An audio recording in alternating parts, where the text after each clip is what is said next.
This is Bill Ryan from Project Camelot and Project Avalon, and the date is the 16th of February 2010, and this is a bit of an unusual video presentation here because I'm taking the step of making a video as an interpretation and as a commentary on an audio interview which we did with an important witness who came and reported his story to Project Camelot a little while ago, about a couple of weeks ago. And as with many of our witnesses, this person wanted to remain anonymous, but he has agreed that we transcribe the audio, and so we've got this as a transcript. And this is going to be released at the same time as the video because it's important to be able to read the transcript at the same time as you're considering what I'm saying about it here. And as we come into this story, you're going to understand exactly why it's important to get all the information, to hold it all into a very fine balance. Our source attended a number of meetings with senior Masons. And while many of these were interesting, they were routine by City of London standards. They were discussing financial affairs and so on and so forth. And then in the June 2005, he attended another meeting that he thought was going to be a routine meeting, but actually this was something rather unusual, and he realized it was unusual as soon as he arrived. The first thing that he heard was they were talking about the fact that Israel didn't look as if it was getting prepared to attack Iran anytime soon. This was a problem. Even back in June 2005, they were apparently concerned that what it was that was planned on some kind of a timeline wasn't rolling out according to schedule, and this was an issue for them. So that attracted his attention very quickly because he'd never been in a meeting when this kind of thing was discussed. Then they were talking about China and how powerful China was getting both militarily and financially very quickly, and that the Japanese weren't doing what they were supposed to do, which was to interfere in some way with the Chinese financial system. They weren't doing that, and this was another problem because China was getting too strong too quickly. Other things that were discussed were, for example, the coming financial crash, the centralization of resources, everything that we saw starting to happen in October 2008. They were planning that and referring to it in their meeting in June 2005. So there was clearly a rollout of some plan here, and he was quite shocked the more that he heard, and when he really realized what was happening, he was extremely shocked. It starts with Israel attacking Iran. Now, this hasn't happened yet. There have been a number of indications that there are forces which are trying to push this into happening. You've only got to follow the news for the last 2 years to realize that the public is being prepared for a justification for this kind of thing. Iran is being set up as being the bad guys that deserve something to happen to them, and so on and so forth. Now, that's going to be the start of what is like the opening gambit in a big chess game. And the plan is to provoke Iran or China to retaliate. And our guy, our source, who is a military man, is privately as convinced as he can be, although this has never been made public and this is not publicly known, that Iran does have nuclear weapons. He believes that they have been provided by China behind the scenes.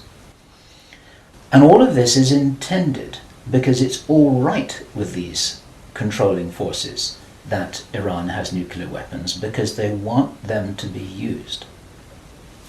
The plan is for either Iran or for China to retaliate after Iran is struck with a nuclear weapon. At that point, there will be a limited nuclear exchange in the Middle East followed by a ceasefire. He heard this being planned in this meeting. This is being choreographed. It's like the script for a movie. This is exactly what's intended to happen. And if watching this now you're feeling a little bit shocked, this is how I was feeling when I heard this information, and this is how our source was feeling when he was hearing this information in this meeting, because this is just the beginning. Now, during the time of this ceasefire, everyone's shocked, everyone's frightened, everyone's really terrified about where this is going to go. There are all kinds of heavy controls over populations everywhere. And then the next thing that happens in this chess game that's being played is that biological weapons are released on China.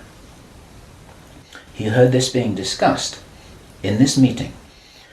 They will release a flu-like virus that will be genetically targeted against the Chinese population. It's racially targeted against the Chinese people. It's designed to spread like wildfire and to knock out a large number of the Chinese people. And these people in this meeting were laughing about this. They said, China will catch a cold. Those were their words. China will catch a cold. And they were laughing about the fact that these biological weapons will wreak havoc among the Chinese population. And after that, then what effectively will be a kind of plague will actually spread right across the world to the West as well. Our source was not clear whether this was a Chinese retaliation or whether the thing would just spread out of control in the way that it would be very understandable if it did, whether it's racially targeted or not. These things actually mutate. So now you've got a situation where there's been a limited nuclear war in the Middle East.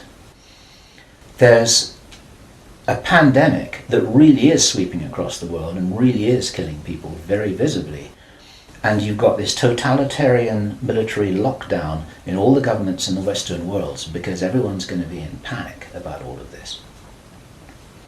And then, he said, then the real war starts.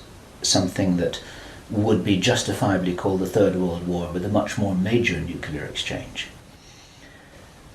And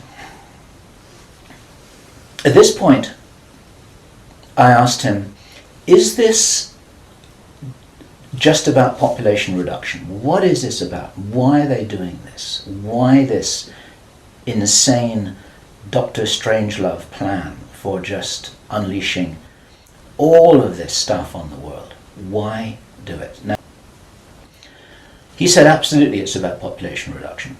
So I said, well, in this meeting, did they mention any figures? And he said, yes, they did, 50%. Half the world's population. This is planned as per the Georgia Guidestones.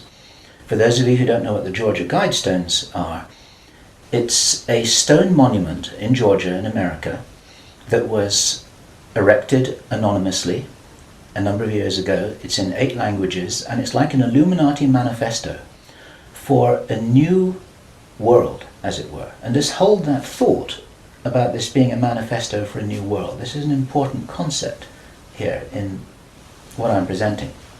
One of the key parts of this manifesto for this new world is that there should be a population of 500 million people.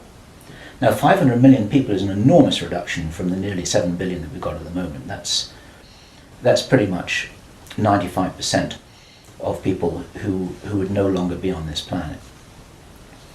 And 50% is a step towards that. And there's a reason why they're doing all of this. There's a reason why they're in a hurry. There's a reason for this insanity. And when he was explaining this, then he said that they have a name for this plan. This project has got a name. And I said, well, what is this name? He said, it is called the Anglo-Saxon Mission. The Anglo-Saxon Mission. The plans that I've been describing are definitely a possibility because he heard them with his own ears in this meeting. Everything I've described up until now, up to and including a major outbreak a major outbreak of hostilities after the limited war. So the sequence is as follows. The planned sequence is as follows. Israel attacks Iran, then there's a ceasefire, then during which time there is heavy governmental military controls over populations in all Western countries. Then China is attacked by a biological weapon. It's a flu-like disease that spreads like wildfire. This goes all over the world, and then they have a major Third World War. And then, by this time, 50% of the population will be destroyed. And not only because of the war or the plague, but because, as many of you watching this will understand, he says that he's as sure as he can be that the people who are calling the shots in the world, you can call them the Illuminati, the controllers, the cabal, whatever name you have for them, they believe that there is going to be what he called a geophysical event, a major geophysical event. If this is nonsense, it doesn't matter, okay? But if this is a really serious threat, then those are the guys who need to know about it, because their first nuclear response, which is designed to be provoked, is the thing that actually sets this whole thing on fire. And so, to any Chinese military commanders who are listening to this, don't do it, okay? None of us must do anything here that is in alignment with their plans. There's a wonderful scene in the Avatar movie that I loved so much, which was when the woman helicopter pilot who was ordered to fire her weapons at the big tree, she's just about to fire, and then she says, "I didn't sign up for this," and then she turns around and she goes home. She's not going to be part of this. There are many people in the military who never signed up for anything like this. There are many people in the intelligence services. They never signed up for anything like this. They signed up when they were young, thinking that they were doing the best thing for their country, thinking that they're doing the best thing for mankind. They're not all evil at all. And so, as a direct message to those of you in the military and the intelligence services who may be watching this or may have had this brought to their attention, you don't have to do this stuff just because you're told. You need to support what's best for the human race. You don't need to follow orders if it's going to lead to a huge destruction here, which is in no one's interests apart from the controllers, who have an agenda of their own, and that agenda doesn't feature you and me, that's for sure. Ryan, Project Avalon, Project Camelot. It's the 16th of February 2010.